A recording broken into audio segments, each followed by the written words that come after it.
Mas, enfim, eu sou produto da escola pública, totalmente, né? Toda a minha formação. Agora, a resposta que eu aqui elaboro, ela não apenas para o tempo que você menciona, mas para tempos anteriores e até para os nossos dias, que a diferença está não necessariamente nas escolas com determinados segmentos, né? Mas na divisão da sociedade brasileira e da sociedade mundial, né? Nessa divisão de classes a qual nós estamos submetidos. E que no nosso país isso é muito mais brutal do que em vários outros, na maioria dos países, né? Não é à toa que nós temos uma economia pujante, mas ao mesmo tempo estamos aí sempre entre os primeiros, né? Triste, vergonhosamente, segundo lugar, entre a pior distribuição de renda, né? E esse quadro educacional brasileiro ele é muito, ele é gravíssimo, né, naquilo que diz respeito à maioria da nossa população, uma vez que ao longo de décadas, né, os primeiros dois centenários nossos, negros, índios, pobres de um modo geral, não tinham acesso à escolarização. Quando nossa república foi proclamada, em 1889, nós tínhamos mais de 90% de analfabetos, né? O Leôncio Basbaum, no livro História Sincera da República, ele diz que nós éramos um país de doutores e de analfabetos, né? Dos 10% que tiveram escolarização, havia muita presença daqueles que se doutoravam, né? Que chegavam no ponto máximo dos estudos. E essa imensa maioria, de mais de 90% de analfabetos. Aqui na Amazônia, nós chegamos aos anos de 1940 com apenas 10% da população acima de 18 anos sabendo ler e escrever, né? Enquanto que, no geral, os 90% de analfabetos são dados estatísticos de 1889, na Amazônia, em 1940, ainda, ainda estava esse percentual de 90%. E esses percentuais só começaram a ser um pouco alterados quando foram modificadas as condições materiais de produção, né? O modo de produzir, comercializar os produtos, a intensificação da presença populacional nas cidades e a diminuição do número de moradores do campo. Quando eu pesquisei aqui, nos meus estudos sobre a educação em Santarém, eu constatei que a escola entre nós é basicamente dos anos de 1950 e a partir dos anos de 1960, né? E isso em função também do aumento da concentração de terras, né? Os médios e os grandes projetos aqui para a Amazônia, o que ocasionou a expulsão das populações do campo para as cidades. E aí a escolarização passa a ser uma necessidade, não mais um símbolo de erudição, né? Mas essa necessidade e uma condição para acesso a melhor trabalho, possibilidade de melhor remuneração, maior prestígio social, né? E isso também foi um campo aberto para as escolas não estatais, né? As escolas privadas, ou essas escolas confessionais. Não é bem o caso do citado Dom Amando, né? Mas ele também não fica fora disso, né? Ele se enquadra também nesse movimento. De forma que, com esse modo de expansão da escolarização no Brasil e muito fortemente aqui na Amazônia, isso contribuiu também para aumentar as desigualdades entre os que detêm e os que não detêm o conhecimento erudito, né? E aqueles que têm ou não as credenciais que esse conhecimento escolar propicia, que são os diplomas, né? Hoje, em função da pandemia, de todo o contexto gerado por ela, eu imagino que a gente vai ter como consequências, né, daqui a alguns anos, né, esse momento de espécie de apagão aí no campo educacional, a gente vai ter também, já estamos vendo isso, o aumento dessas desigualdades entre os que detêm e os que não detêm o conhecimento, né? Quantos ficaram com muito mais dificuldade de acesso ao ensino superior por não ter tido as oportunidades educacionais nesse período, né? Para aqueles que vivem em condições econômicas muito mais favoráveis, embora tenha tido uma redução do volume de estudos, mas foi possível. Agora, para aqueles que não conseguem acessar nas suas casas, nem sequer tem um ambiente em casa que lhe propicie, né, o estudo, então nós vamos ter aí um aumento dessas desigualdades. Ainda em termos de números, eu falava que em 1940 só 10% da população acima de 18 anos sabia ler e escrever. Em 1950, em termos de Brasil, 51% da população ainda era analfabeta, nos anos de 1950, né? A população com 15 anos ou mais. Aqui no estado do Pará, esse percentual era mais ou menos esse, mas na média, né, botando todos os estados que compõem a Amazônia o indicador dela era de 63% de analfabetos. E isso a gente está falando, esse analfabeto, aquele que nos censos, quando pergunta, sabe ler ou escrever alguma coisa, ele diz que sim, né? Então é o chamado analfabeto funcional, né? Que, embora apareça aí como 27% alfabetizado, talvez esse número fosse bem menor considerando essa situação. Em 1961, quando foi aberta a rodovia Belém-Brasília, isso também trouxe sucessivas e ininterruptas transformações na Amazônia, né? Ela virou porta de entrada para as outras regiões do país pela via terrestre. E, de certa forma, podemos dizer que o Brasil, entre aspas, aí, descobre ou redescobre a Amazônia como lugar de destino, né?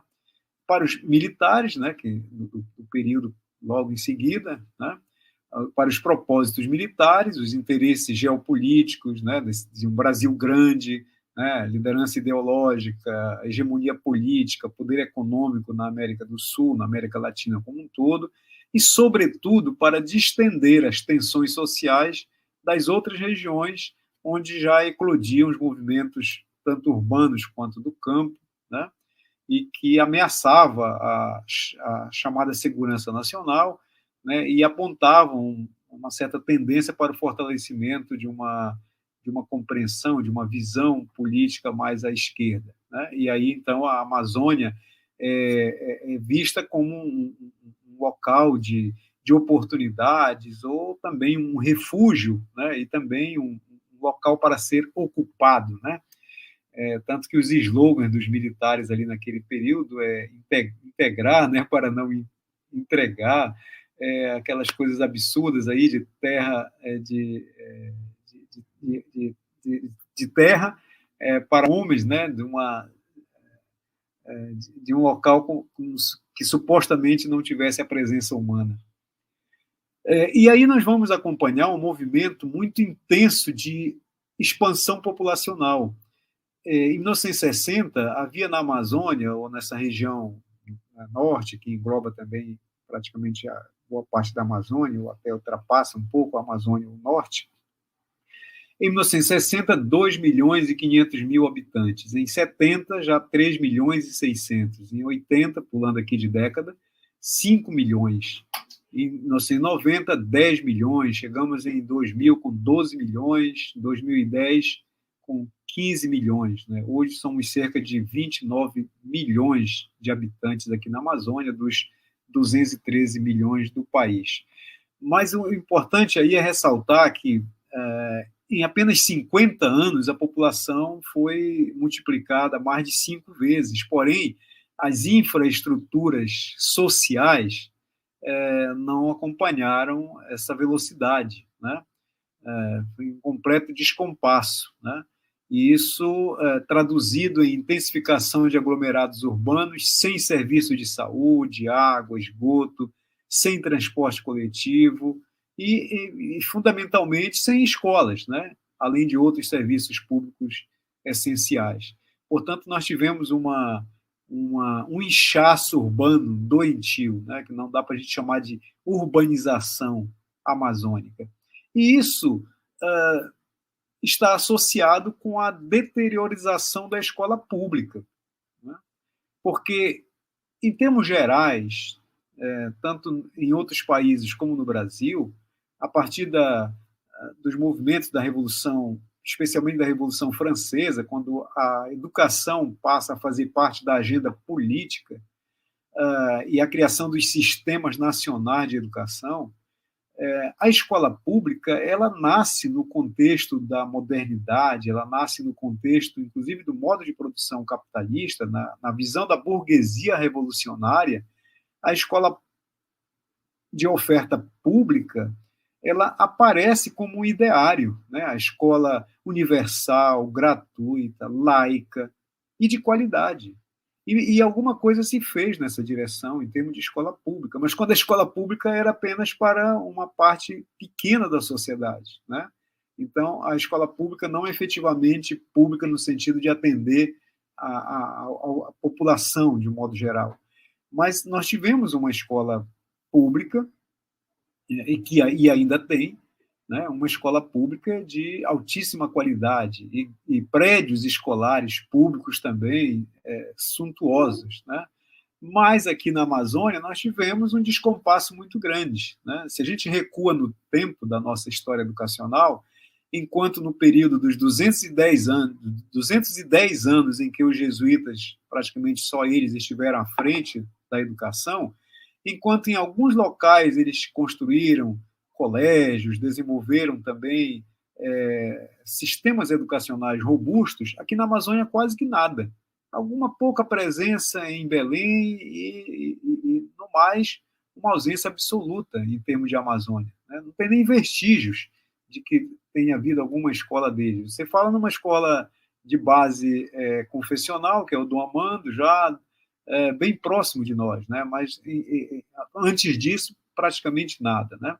Mas quando houve essa intensificação populacional, aí houve também a necessidade da escola, e aí nós tivemos esse fenômeno da deteriorização da escola pública, né? De um modo geral, no nosso país, mas muito mais fortemente aqui na Amazônia, com turmas cada vez mais numerosas, sem espaço adequado, sem pessoal habilitado, qualificado, sem o mínimo suficiente para o funcionamento razoável. Então é por isso que eu digo, não dá margem para a gente falar em preconceito, mas também a gente não pode tapar o sol com a peneira e acreditar que a gente está de igual para igual com relação a outras escolas, né?